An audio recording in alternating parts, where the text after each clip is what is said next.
Pessoal, então hoje eu queria fazer um vídeo diferente aqui com vocês, uma comparação para a gente pensar sobre a rentabilidade, sobre o ganho de dividendos, tá?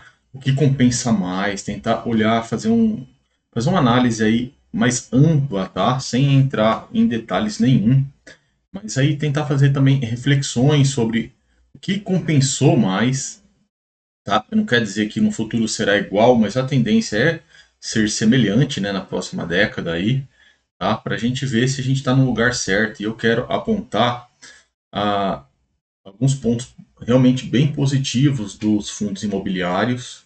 Pouca gente fala isso, ou ninguém fala isso praticamente, tá? Eu já tenho algum tempo percebido essa situação. Eu gosto de ações, tá?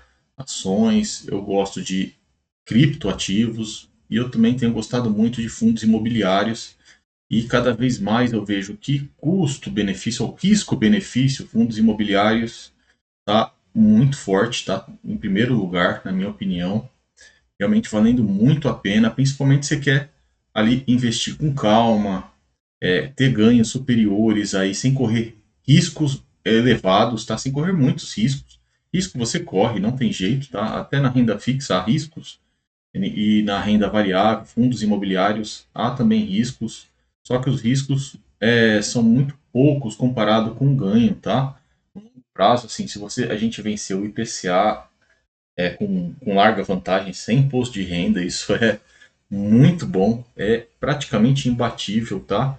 É claro que em ações você tem aquela possibilidade digamos, valorização do valor ali, a rentabilidade ser gigantesca, porque a sua cota, entre aspas, né, a sua ação ali, ela pode se valorizar muito e tal, mas você também corre risco da desvalorização, entendeu? Então, quero fazer um estudo aí com vocês, para vocês também verem, né, se só para servir de apoio, tá? Não é recomendação nenhuma, mas para servir de apoio para a gente, umas reflexões minhas. Olha só, nesse site aqui bem interessante, tá? A gente vou comparar aqui o CDI, que no Brasil é fantástico, né? Essa que é a renda fixa, né? Mesmo muitas vezes baseados, empréstimos baseados no CDI, a referência é Selic, né? Tá? A gente chama de CDI por conta do todo o sistema bancário nomeou como CDI, mas é baseado na Selic, lá do Banco Central. E aí tem o IBOV, que é um índice criticado por muitos, mas vai servir de referência, tá? Por que ele é criticado? Ele é um índice da Bolsa de Valores, das ações, que tem aí as maiores ações do Brasil, porém tem um monte de porcaria no meio. A pessoa fala, não serve de referência, mas. E aí, eu acho que isso também serve um pouco, porque sempre a pessoa acha que assim, tem muito aquele negócio de comigo não, tá? Acha que ele vai escolher sempre as melhores opções, né? Então, na escolha dele, ele está muito acima do Ibov, muito melhor. E eu acho que o pessoal se ilude um pouco, tá? Realmente o Ibov não é bom, tem empresas bem ruins lá no meio, mas você nunca sabe. Você acha que está apavorando ali, tá cheio de cara que acha que ele facilmente consegue bater o Ibov, mas a longo prazo muitos não batem, tá? Escolhe uma Oi da vida, coloca uma americana, você não sabe o futuro, né? Então, é um risco, tá? Então, o Ibov vai ser sim uma referência aí da bolsa. Aí vai ter o IMAB, que é tipo o IPCA+, tá? O do Tesouro Direto lá, que é a referência dos fundos imobiliários para a gente analisar e é fortíssimo, tá? No longo prazo bate o CDI, mas quem bateu o IMAB tá sossegadíssimo no Brasil, tá? No longo prazo você tá bem demais. E aí eu quero pegar então o IDIV, já que o Ibov é ruim, dizem que fala, vamos pegar o IDIV e performam melhor no longo prazo, aí tem performado melhor do que o Ibov, tá? Porque é um índice que já tem empresas selecionadas aí como pagadoras de dividendos, tá? Então, a gente pega esse índice que teoricamente é melhor selecionado as empresas e tem rendido melhor, tem ido melhor do que o Ibov. E por fim, o IFIX. Vamos ver nesse caso aqui o IFIX, que é o índice aí dos fundos imobiliários. Seria o equivalente ao Ibov, só que para fundos imobiliários, tá? Também tem, no meio vai ter misturado aqui fundos imobiliários ruins, tá? Mas esse então é o IFIX. Aí eu já coloquei aqui no gráfico, deixa eu tirar esse negócio aqui da tela, para eu poder selecionar aqui as coisas, tá? Aí aqui vamos lá. O CDI, essa reta aqui, ó, mais comportadinha, tá vendo como ele performa bem, tá? E aqui vocês vão ver que eu fiz algumas escolhas, coloquei essa comparação, vai lá de 2012 para frente, tá? Não pega tanto tempo assim, os últimos 10 anos aí, um pouco mais de 10 anos, 12 anos, né? Tá? O CDI tá bem, muito bem. Quem investiu no CDI, né? Quem está com base ali no CDI está bem. É que muito, na verdade, muitos de nós, né? Quando a gente coloca lá no CDI, você não vai pegar 100% do CDI. Mas aqui a referência é 100% do CDI, tá? É o CDI bruto. Mas na prática, a maioria de nós, quando faz um investimento, um CDB, mesmo o LCI, né? É só um percentual do CDI, 90%. Ou o CDB é 100% do CDI, mas tem imposto de renda depois, tá? Então CDI bem demais. Aí vem o Ibov, que esse azul aqui já não tá bem, tá? É o pior aqui, pior de todos, tá? O Lanterna foi o Ibov. Então já a primeira reflexão aí, né? O Ibov ficou em último, né? Nessa janela. Tudo depende da janela. Tem janela que piora, tá? Tem janela, não, tem janela que melhora. Depende da janela de tempo, tá? E o IMAB, top 1, tá? Topzera. Então, quem chegar no IMAB, quem conseguir um IMAB livre de imposto de renda, você tá muito bem, tá? Muito bem. Seu dinheiro está rendendo aí bem acima da inflação, bem acima do CDI, tá? E você tá enriquecendo devagar, mas tá? Devagar dependendo de cada um, né? Dependendo dos seus aportes aí. Tem gente que enriquece rápido, mas em geral a ideia aqui é pensar no longo prazo e algo devagar, tá? E enriquecer não quer dizer ficar rico, tá? Quer dizer que você está enriquecendo, você está ficando com mais dinheiro e está vencendo a inflação e cada vez seu patrimônio está ficando maior com relação à média e com relação à inflação. E se você mantiver isso no longo prazo, você vai acabar ficando de fato rico, tá? Então, e o IDIV é um índice melhor do que o IBOV, como a gente pode ver aqui, né? Então, digamos que a concorrência direta aqui é IBOV versus IDIV. E o IDIV vence o IBOV de lavada, tá? Venceu, pelo menos nessa janela desde 2012. Venceu muito bem o IBOV, tá bom? O IDIV, só que perde do nosso IMAB. Então, ou seja, realmente empresas de dividendos têm um rendimento superior aí do que o mistão aí. O Ibov é um mistão.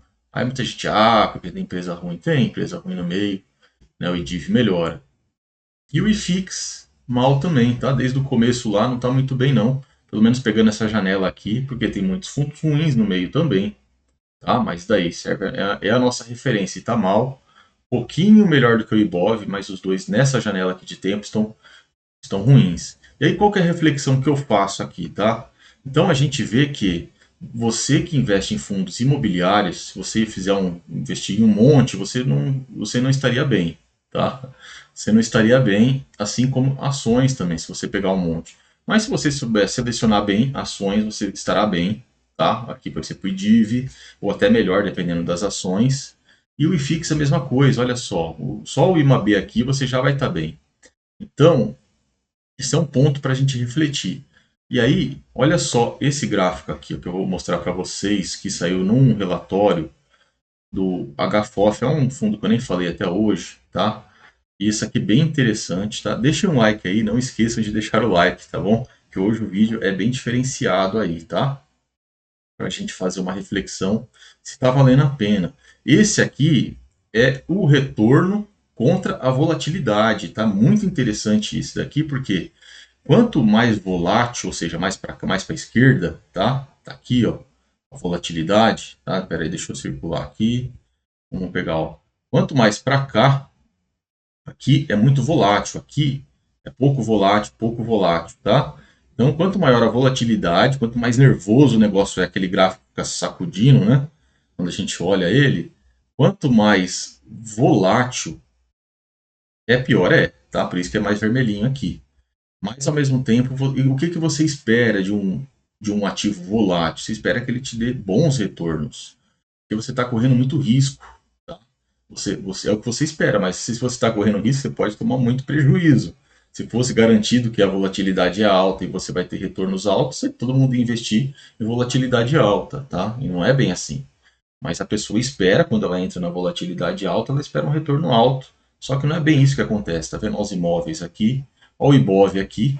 tá? Muita volatilidade de 2011 a 2024. Bem interessante esse gráfico, né? Tá? E aí, olha só, quem que vai estar vencendo aqui, ó, com volatilidade baixa, nosso IDIV, IFIX, quer dizer, IFIX. Tá, o IDIV não colocaram aqui, infelizmente, mas ele estaria, acho que por aqui, ó, né? Suponho que estivesse por aqui, assim, que pelo meio, assim, meu chute, tá? Então, o IFIX, olha só lá em cima, tá com retorno excelente e com risco, uma volatilidade baixa, tá? Uma volatilidade bem baixa, só não fica uma volatilidade tão baixa quanto o CDI. Se for parar para pensar, o CDI é até o campeão aqui, né? Porque ele fica um pouco abaixo do IFIX, mas a volatilidade dele é muito baixa, então você está de boa ali, você não tem para onde errar, entendeu? Aqui no IFIX você pode muito bem errar. Você escolhe um ou outro fundo imobiliário que não vai bem, você não vai escolher o IFIX inteiro, né? Você vai escolher algumas, aí você escolhe alguns que vão mal, né? Você vai mal, entendeu? Aí você perde do CDI. Então, ou seja, aqui você não tem onde errar.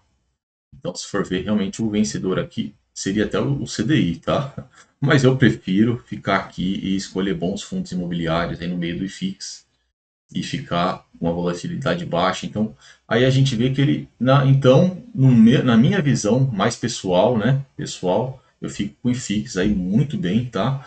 Risco baixo, volatilidade baixa, com retorno alto comparado com o risco, tá bom? Bem legal isso daqui.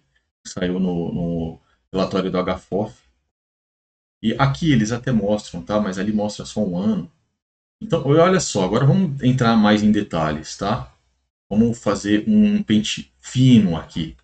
Deixem o like, hein? Não esqueçam de deixar o like aí. Olha só, vamos comparar. Eu vou explicar para vocês por que eu fiz essas escolhas. MXRF11, eu escolhi ele para a gente fazer uma comparação mais detalhada, mais específica, vai. MXRF11 porque ele é mais antigo, tá? E é um fundo de crédito, né? Um fundo de papel, como dizem, que está aí desde o primórdios aí, há bastante tempo. Um fundo vencedor, né? Um fundo sobrevivente que está muito bem aí, tá? Então ele vai ser uma referência para a gente aí, tá? IMAB, que é a referência dos fundos imobiliários, que é o tipo IPCA+, lá, né? Equivalente ao IPCA+, IPCA mais 6, por exemplo, IPCA varia, né? Mas fica girando entre mais 4, mais 6. O HGLG, um fundo de tijolo aí de galpões logísticos, também antigo. Estou só escolhendo coisa antiga, porque essas comparações a gente tem que pegar, sei lá, uma janela pelo menos de 10 anos, sabe? Você vai pegar uma janela de 5 anos, ela é muito falha, tá? Então, esse é um problema assim que a gente enfrenta com os fundos imobiliários, que tem muitos fundos recentes. É uma indústria muito nova. Então, eu acredito que daqui 10 anos, sei lá, 5, não, 5 não, mas daqui uns 10 anos, aí sim vai começar a ficar bom essas comparações. Vai ao longo do tempo, né? Aí vai ficar legal assim a gente fazer realmente comparações e ver, né? Vai estatisticamente ficará muito melhor. Mas já dá para a gente selecionar alguma coisa aqui mais antiga, o próprio CDI, referência mais fixa de tudo. MFI11, aqui eu já fiz um vídeo sobre ele, é um fundo de desenvolvimento, tá? Por que eu não peguei o Tegar, que é o principal aí, o maior? Porque o Tegar é mais novo do que ele, bem mais novo. E o Tegar, na verdade, teve um sucesso muito maior, né? Cresceu muito mais. Tem um monte de cotista lá, tem bem mais cotistas, tá? Tá uma falha desse. Ele não conseguiu prosperar tão bem quanto o Tegar, tá? Mas ele é muito sólido, tá aí desde os primórdios também, aí dos fundos imobiliários, vocês vão ver. A gente vai ver o quanto que ele performou. E por último, eu escolhi o Banco do Brasil, tá? Então, o Banco do Brasil, que é uma ação de sucesso, sem sombra de dúvida, muito mais antiga do que 10 anos, né? Ou 10, 15 anos, que a gente vai pegar de janela aqui. Mas eu quero mostrar ele nesse gráfico aqui. E dependendo da janela de tempo, ele pode vencer de lavada, tá? Você pegar, acho que 20 anos, assim, que já começa a vencer de lavada, porque é muito difícil combater o Banco do Brasil, né? É um case de sucesso extremo, né? Que eu peguei aqui. Talvez não seja nem justo fazer isso, porque então você dificilmente vai pegar um case tão bom assim, tá? E aqui a gente desce, olha só, tá? MXRF11 é o primeirão, tá? E aí, já vou pular para o IMAB. O IMAB lá embaixo, vencendo bem o CDI, tá nessa janela aí de 12 anos, 11, 12 anos, tá? Essa janela de tempo, que é o tempo que pega aqui, não consigo escolher mais, tá? mais tempo. Se eu coloco mais colocativos, tipo o Tegar, assim, aí ele começa a pegar de 2018 para frente, 2019 para frente, aí estraga a análise, tá? Então tá aí, aqui. Então, MXRF11 muito bem. IMAB tá bem também, quem tá no IMAB tá bem. Venceu o CDI, todo mundo aqui vai estar bem, entendeu? Quem tá investido só que uns melhores do que os outros. O HGLG também lá em cima, na ponta, o CDI lá embaixo, o Lanterna aqui nesse caso que eu peguei. O MFI, olha só como é que ele está bem desde o começo, tá? E se você pegar uma janela, opa, tirou ali. Se você pegar uma janela até do Tegar para frente, ele vence o Tegar, viu? O rendimento dele é bem superior ao Tegar, tá? Embora o Tegar seja o bambambam bam, bam aí da galera, por conta da governança, do tamanho do ativo, né? Tá? E por último, aqui o Banco do Brasil também é excelente nessa janela de tempo aqui, tá? Excelente, tá um pouco atrás, mas dependendo da janela de tempo que você pega, ele vence de muito ainda, tá bom? Então, para a gente ver o quanto os fundos imobiliários são poderosos, tá? Nessa janela de tempo em específico, venceram até o Banco do Brasil. Então, aqui, ó, esses três aqui na ponta, tá? E venceram de longe o IMAB, de longe. E se vencer o CDI já é difícil e bom no Brasil, que é o último aqui, e vencer o IMAB é fantástico, sem imposto de renda, viu? Tá, vamos supor que você não vendeu nada, tá? Porque dividendo é isento, então na hora da venda, como você não vendeu, né? Tá? Então, e aqui você vai estar muito acima, sabe? Muito acima do IMAB. Você estaria, tá? Que investiu nesses. Vai falar, realmente, eu separei cases também que deram certo, né? Do fundos imobiliários. Sim, mas aqui também peguei um bom aqui das ações e a gente vai. A nossa ideia é realmente essa, fazer boas seleções aí para vencer de longe, tá? IMAB. É quando você pega um fundo imobiliário que é IMAB mais um, IMAB mais dois, o benchmark dele, ou seja, a meta dele, e se ele bate isso, ele destrói, ele fica aqui em cima, tá? Porque um IMAB mais um ao longo do tempo joga ele lá para cima, tá? Quando ele consegue, IMAB mais dois, por exemplo. Então, principalmente IMAB mais dois. O MXRF11 ele não é, ele é um medium, né? Assim, medium risk, né? Tá? Só que ele, como ele se deu bem aí, ele está muito forte. Então, era isso que eu queria mostrar para vocês, uma reflexão aí que eu acho que a gente tem que fazer, tá? No longo prazo, se você corre bem menos risco, a gente não viu os gráficos de rentabilidade, entendeu? Você pegar o risco, retorno, volatilidade pelo ganho, tá? Esses vão ficar melhor ainda do que o banco, bem melhor do que o Banco do Brasil, que é muito volátil. Olha como é que ele sacode aqui, tá? A gente vê aqui ó, o gráfico, os gráficos mais retinho, menos volátil. Então, o MXRF11 é maravilhoso, ele está bem à frente de todo o resto, porque além de ele ter ganhado, a volatilidade dele é baixa. O IMAB vai estar muito bem, risco-retorno, porque a volatilidade é menor ainda. Tá? HGLG já é uma volatilidade também é baixa. CDI nem se fala, né? Aí aqui já mais volátil, né? Banco do Brasil, então, super volátil, olha só. Tudo bem que ele foi bem, né? Performou bem, mas dependendo da janela de tempo ele performa melhor ainda, tá? Só que é uma volatilidade danada, entendeu? Esse é o ponto que a gente tem que ver também. Você não é só ver os seus ganhos e tal, mas você tem que ver o quão arriscado é. E uma ação, ela é mais arriscada e em média não traz um retorno maior, mesmo boas ações. Tá? É isso que eu queria. Eu vou refletir mais, fazer mais vídeo desse daqui, dependendo de se vocês gostarem, tá bom? Deixem um like aí, um abraço, até a próxima, valeu!